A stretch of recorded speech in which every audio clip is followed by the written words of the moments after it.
बहुत कुछ लोग सुनत है अन्नौ की तो हम कहिबो नहीं करित ना हमसे बनबे कर छी साफ साफ बात है एकदम से तब तो पूरन किए बजाए दे भाई बजा भाई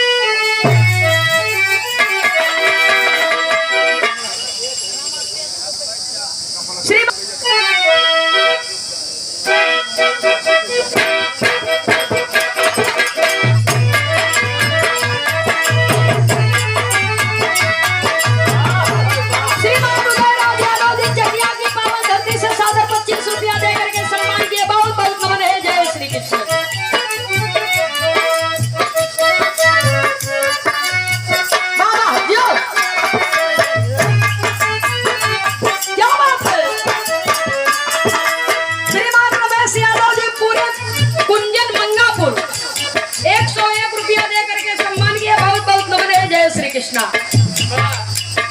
बिरहा सम्राट कलाकारों के स्तंभ रहे स्वर्गीय जनाब हैदर अली जुगनू उस्ताद जी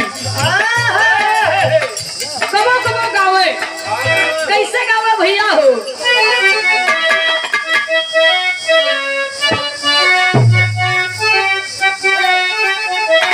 एक सखी अपने सखी से कहता